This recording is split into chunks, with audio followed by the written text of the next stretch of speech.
So when I first sat down to plan this video, I thought I'll do this professionally. I will write a script, I will plan my angles, and for once, follow this goddamn script.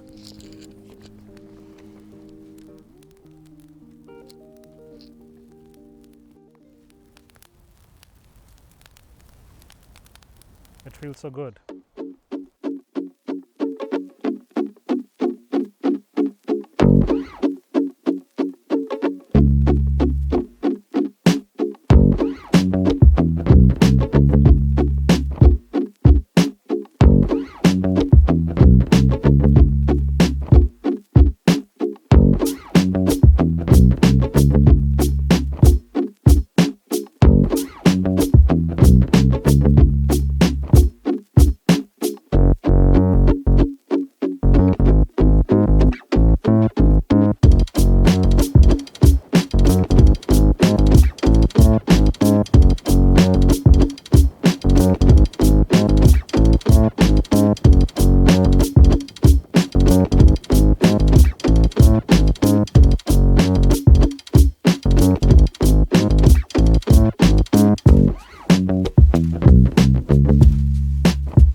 So look at this form factor. It's so compact, and it doesn't come with a lens cap, but I made one. In fact, I made different colors.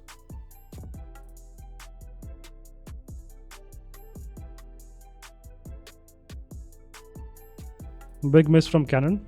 The lens cap is exposed, so it scratches very easily. It catches fingerprints very easily. But yeah, they could have given a lens cap.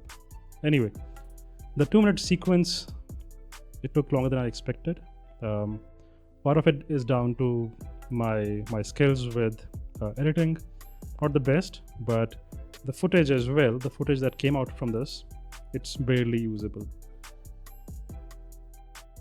There are some focusing issues.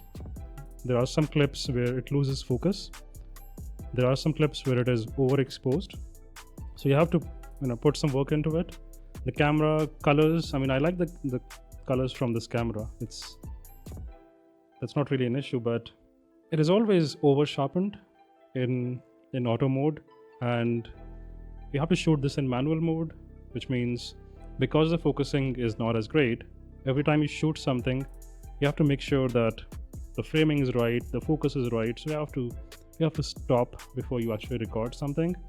I don't know if it is a good thing, because it probably makes you a better filmmaker, but if you want convenience, sometimes this is not as reliable. So why do I recommend this camera? It's small, yes, but let me give you an example. The alternate option is this camera right here. This is something I bought a few years ago. It looks new because I haven't used it as much, and here is the reason, right? Good microphone, a good lens, the camera body, and this tripod right here. I'm yet to find a pair of pants that would fit this setup right here. And this is one of the smaller setups. The camera itself is very small as well. It is reliable. It is extremely reliable. It has dual pixel autofocus, and when I turn this on, I know that this is keeping me in focus. So it's great, but look at this. It has a screen, a flip screen like this one. It has decent microphones on top. It has this stand built in, which acts as a tripod.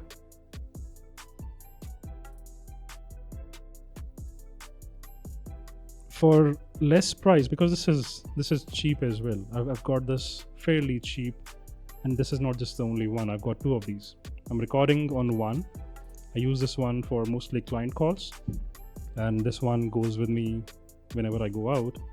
But yeah, I got both of these cameras fairly cheap, cheaper than this camera right here. Both of them were cheaper combined than this camera. So that's why I recommend this to somebody who is just starting out, somebody like me, because you want the path of least resistance. Not to mention the great image that comes out of it. And when I say great, I use the term very loosely, because for this form factor, this size, the image is great. Look at the image right now that is coming out from this camera.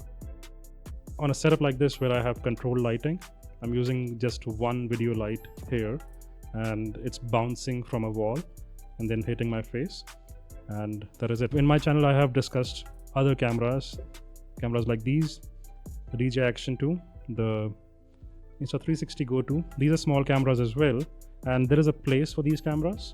They're good when it comes to shooting in tight spaces, but I can't really compare the sensor or the image on this to this, right? So yes, it is great for, you know, small spaces, compact spaces, and for action focused shots. Again, I cannot use this as a POV camera, right? Now, some concerns about this camera. Battery is one issue, wherein I've heard people talk about battery life. When I use this, I use full HD. I don't need 4K for my use. So full HD recording, 30 frames per second. I get somewhere around 60 or 70 minutes on a full charge. The charging is slow, and leaves a lot to be desired. This, for example, charges so quickly. This has quick charge. This, on the other hand, yes, it's a smaller battery, but it takes about, I don't know, 1.5 hours, 2 hours sometimes to charge quickly. That's one issue. So if you're planning a shoot, I mean, if somebody's shooting from this, I would not expect this to be used by professionals anyway.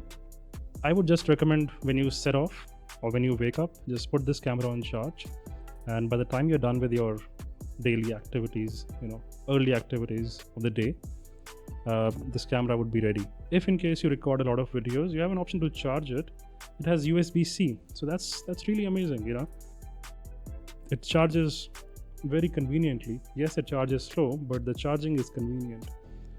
The second thing is that it charges while it is recording. So that's one more benefit of this, in a way, wherein I can use a power bank, a small power bank, and I can hook the power bank to this, and in between shoots I can charge it. Or if it is really urgent, I need to shoot something and the battery is down, I can just hook this up to a power bank, and then it records as well. It charges and then it records. That's great. One more issue is the stabilization. So stabilization is pretty bad. There is no other way to put it. It is extremely bad, and I know there is a new firmware out. So of these two cameras, one has a new firmware. So this one has a new firmware, and this one has the old firmware.